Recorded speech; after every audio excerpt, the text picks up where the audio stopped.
Hello everyone, this is Rohit Kashyap and I welcome you all to my YouTube channel RK English Solutions। My dear friends, आज की इस video में हम John Keats की एक बहुत ही famous poem ode to autumn को डिस्कस करेंगे। दोस्तों, इस पोएम को शुरू करने से पहले मैं आपको ओड टू ऑटम का मतलब बता देता हूँ। दोस्तों, ओड एक तरह की पोएम होती है। अगर आपको ओड का मतलब नहीं पता है तो मैंने इस पर एक पहले ही वीडियो अपलोड कर दी है। अगर आप लोगों ने वो वीडियो नहीं देखी, मैंने उसका लिंक आपको डिस्क्रिप्शन बॉक्स में दे दिया है, वहाँ से जाकर आप वो वीडियो देख सकते हैं। और ऑटम का मतलब होता है दोस्तों पतझड़ की ऋतु।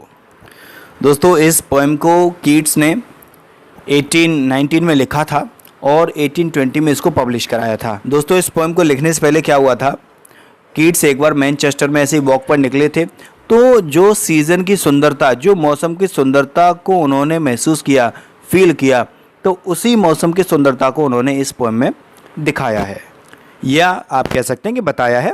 और दोस्तों, ये जो मैनचेस्टर है ये इंग्लैंड में एक शहर का नाम है। तो चलिए अब लाइन बाय लाइन इस पोएम को डिस्कस करते हैं।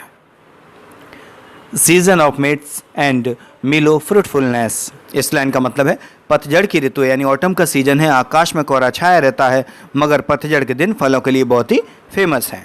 ऑटम के सीज़न में क्या होता है दोस्तों, मौसम बदल जाता है और जो पेड़ होते हैं वो रसीले ताज़ा फलों से लद जाते हैं। यहाँ पर आप ये देखेंगे लिखा है मेलो, इसका मतलब होता है रस भरे, रसीले। चलिए आगे एक लाइन देखते हैं। Close bosom friend of the maturing sun, इसका मतलब है फलों को पकाने में दोस्तों पतझड़ की सहायता सूर्य करता है। दोस्तों, ये लिखा है बॉसम फ्रेंड। बॉसम फ्रेंड का मतलब होता है बहुत ही क्लोज फ्रेंड, मतलब सूर्य की और पतझड़ की बहुत ही अच्छी दोस्ती है।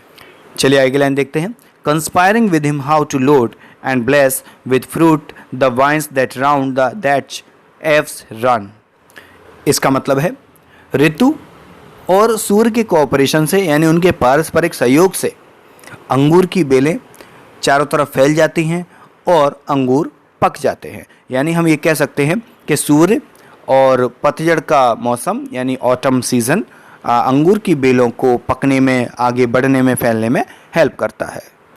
चलिए अगली लाइन देखते हैं। To bend with apples the mossed cottage trees, इसका मतलब है सेब से झुके हुए पेड़ और कई प्रकार के फल पकने लग जाते हैं। और जो दोस्तों झोंपड़ियों के पास पेड़ लगे होते हैं और उन पर जो फल लगे होते हैं वो भी पकने लग जाते हैं। जो पेड़ की शाखाएं होती हैं वो और ग्रोथ करने लगती है, मतलब वो भी पक जाती हैं और चारों तरफ फैलने लगती हैं और उन शाखाओं पर दोस्तों हरी हरी काई आ जाती है। ये मोज का मतलब होता है दोस्तों काई। चलिए आगे लाइन देखते हैं। And fill all fruits with ripeness to the core, और इन पेड़ों पर जो भी फल लगे होते हैं, किसी प्रकार के फल लगे होते हैं, वो पूरी तरह से पक जाते हैं।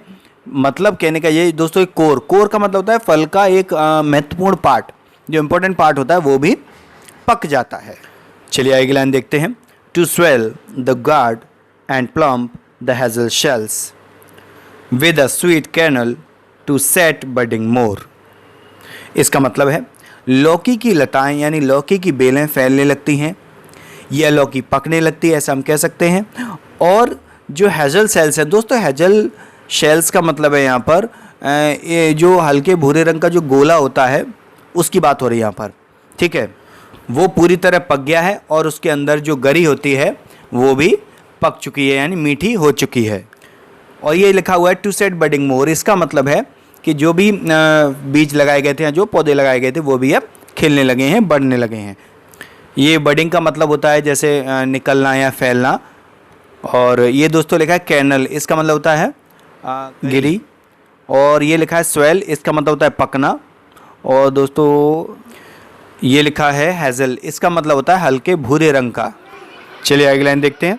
And still more later flowers for the bees until they think warm days will never cease, इसका मतलब है फूलों और फलों पर दोस्तों जो हनी बीज होती हैं यानी जो मधुमक्खियाँ जिनको हम कहते हैं वो मंडराती रहती हैं और अच्छी तरह से शहद इकट्ठा कर लेती हैं। उनके विचार से ये जो गर्मी का मौसम है ये कभी ख़त्म ही नहीं होगा। For summer has overbrimmed their clammy cells, इसका मतलब है कि गर्मियों के लिए मधुमक्खियों ने अपने छत्तों में अच्छी तरह से शहद भर लिया है, या हम कह सकते हैं कि मधुमक्खियों के छत्ते शहद से भरपूर हैं। ये दोस्तों लिखा है ओवरब्रिम्ड, इसका मतलब है भर जाना, और ये क्लैमी इसका मतलब है चिपचिपा, और ये सीज इसका मतलब है अंत होना। तो चलिए अब आगे बढ़ते हैं, आगे का स्टैंजा देखते हैं। दोस्तों इस स्टेंजा को शुरू करने से पहले मैं आपको बता दूं कि इस स्टेंजा में पोइट ने ऑटम को एज अ फार्मर रिप्रेजेंट किया है, यानी फार्मर के रूप में उसको पर्सोनिफाई किया गया है। तो जैसे यहाँ लिखा है, who had not seen the oft amid the store. इसका मतलब दोस्तों जो गोदाम होता है उसके बीच में बैठे तुम्हें किसने नहीं देखा है, अक्सर तुम उस अनाज के गोदाम के बीच में बैठे रहते हो। Sometimes whoever seeks abroad may find thee sitting careless on a granary floor। इसका मतलब है कि जो भी कोई बाहर निकलेगा, अपने घर से बाहर जाएगा, वो तुम्हें देख सकता है कि तुम किस तरह केयरलेसली यानी बिना चिंता के अपनी फसल के पास बैठे हो। ये अमिड का मतलब बीच में और ये ऑफ्ट का मतलब अक्सर। ये ग्रेनरी फ्लोर का मतलब है दोस्तों जहाँ पर फसल काट कर रख देते हैं वो जगह। Thy hair soft lifted by winnowing wind। जब वो किसान अपनी फसल के पास निश्चिंत होकर बैठा है तो उसके बाल हवा से कभी इधर उधर हिल रहे हैं या उड़ रहे हैं। और on a half reaped furrow sound asleep, या वो ऐसा लग रहा है जैसे मान लीजिए उसने आधी फसल काट ली है और उसे नींद आ रही है, यानी वो सो गया है। चलिए आगे देखते हैं। Drowsed with the fume of poppies while thy hook spares the next swath and all its twined flowers. तो उस किसान को जो सुस्ती सी आ रही है, मतलब नींद आ रही है, वो किस कारण आ रही है, वो ये लिखा है फ्यूम ऑफ पॉपीज। दोस्तों फ्यूम ऑफ पॉपीज का मतलब हुआ, पॉपीज से मतलब होता है कोई नशीला पदार्थ, तो उसकी जो स्मेल आ रही है, उसका जो धुआं आ रहा है, उससे उसे नींद सी आ रही है। और ये लिखा है while thy hook spares the next swath and all its twined flowers. तो दोस्तों यहाँ पर ये लिखा हुआ है हुक, इसका मतलब होता है हैसिया। तो उसे ऐसा लगता है कि उसे जब नींद आ रही है तो उससे कोई ऐसे फूल ना कट जाए जो अभी हमें काटने नहीं है, जो पूरी तरह पके नहीं हैं, तो वो उस फसल की एक लाइन को काटे बिना ही आगे बढ़ जाता है, एक लाइन छोड़ देता है। मतलब दोस्तों यहाँ पर ये लिखा हुआ है स्पेयर्स, इसका मतलब होता है छोड़ना। और ये लिखा है स्वेत, स्वेत का मतलब पट्टी, पट्टी मतलब एक लाइन छोड़ देता है वो। And sometimes like a gleaner thou dost keep steady thy laden head across a brook. इसका मतलब है दोस्तों यहाँ पर पतझड़ कभी कभी ऐसे किसान की तरह बिहेव कर रहा है जैसे कि मान लीजिए उसने अपनी फसल काटी और फसल की बालों को यानी अनाज की बालों को इस तरीके से एक टोकरी में रखकर वो ऐसे संभल कर नदी पार कर रहा है कि जैसे वो टोकरी कहीं गिर ना जाए। दोस्तों यहाँ पर ब्रूक का मतलब है एक छोटी नदी। छोटी नदी से आप ऐसा समझ लीजिए कोई भी बीच में जैसे रास्ता काट दी जाती है, उसमें पानी भर दिया जाता है, कुछ इस तरीके से। और by a cider press with patient look the watches the last oozing hours by hours. दोस्तों इसका मतलब है कि यहाँ पर ये मौसम कभी कभी ऐसे किसान की तरह बिहेव करता है जैसे जो कि घंटों बैठा सेब के रस को मशीन द्वारा निकलते समय उस समय तक देखता रहता है जब तक कि आखिरी बूंद टपक ना जाए। दोस्तों ये जो लिखा है साइडर प्रेस, इसका मतलब होता है सेब का रस निकालने वाली मशीन। और ये लिखा है ऊजिंग, ऊजिंग से मतलब होता है एक एक बूंद निकलना, एक एक बूंद रिसना। और दोस्तों ये लिखा है स्टेडी, इसका मतलब होता है संभल कर। और ये लेडन, लेडन से मतलब लदा हुआ। तो चलिए अब आखिरी स्टेंजा देखते हैं। Where are the songs of spring, hey where are they. इसका मतलब है कि बसंत के वे मधुर गीत कहाँ हैं, बसंत के वो मीठे गीत कहाँ हैं। Think not of them thou hast thy music too. यहाँ पर पोइट कहते हैं कि नहीं, आप बसंत के म्यूजिक की परवाह ना करें, उनके बारे में ना सोचें, क्योंकि पतझड़ का भी अपना एक म्यूजिक है। While bird clouds bloom the soft dying day and touch the stubble plains with rosy hue। इसका मतलब है सूर्यास्त के समय रंग बिरंगे बादल सुंदर लगते हैं। मतलब दोस्तों जब शाम को सूर्य छिप रहा होता है तब उसकी जो किरणें निकलती हैं, आखिरी किरणें रंग बिरंगी और जो बादलों पे पड़ती हैं, तब वो दृश्य बहुत ही सुंदर लगता है। और जो ये लास्ट की जो सूर्य की किरणें होती हैं छिपते समय की, इन्हीं के कारण दिन बड़ा लगता है और खेत सुनहरे लगते हैं।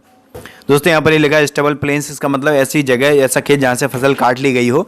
और ये लिखा है रोजी ह्यू, इसका मतलब होता है गुलाबी रंग। Then in a wailful choir the small gnats माउंट अमंग द रिवर सेलोज। तो जब दोस्तों शाम हो रही होती है, दिन छिप रहा होता है, तो ये जो मक्खियाँ होती हैं, नेट्स नाम की, नेट्स से मतलब होता है जंगली मक्खियाँ या मच्छर आप कह सकते हैं। तो ये जो नदियों पर सेलोज, ये जो पेड़ होते हैं, नदियों के पेड़ होते हैं, ये आप देखेंगे अपनी स्क्रीन पर कुछ इस तरह से, इनके बीच में ये लोग शोक व्यक्त कर रही होती है, अपनी आवाज़ें निकालकर शोक व्यक्त करती हैं।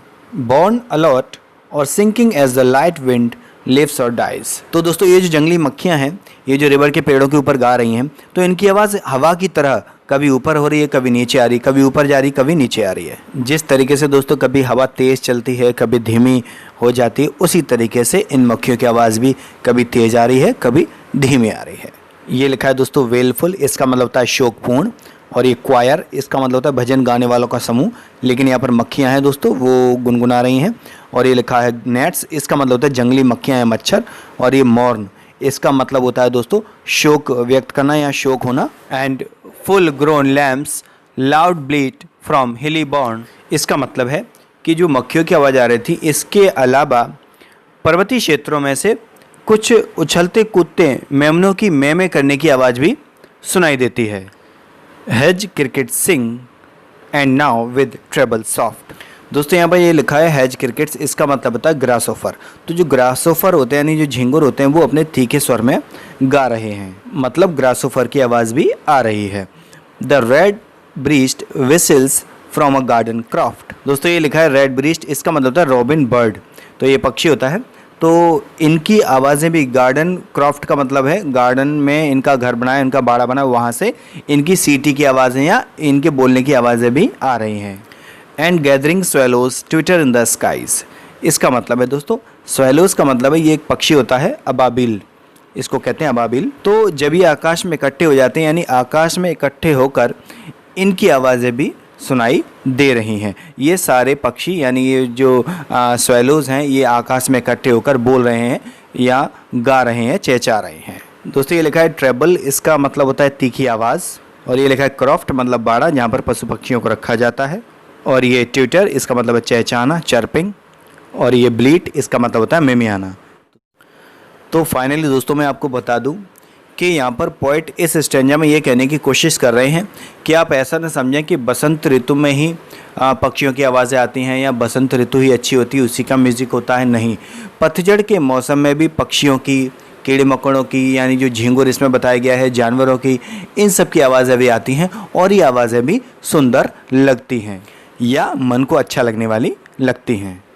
तो इस स्टेंजा के थ्रू पोइट ने हमें बताया है कि ऑटम सीजन की सुंदरता भी स्प्रिंग सीजन की सुंदरता की तरह होती है। तो दोस्तों आज की वीडियो में बस इतना ही, चलिए मिलते हैं अगली वीडियो में।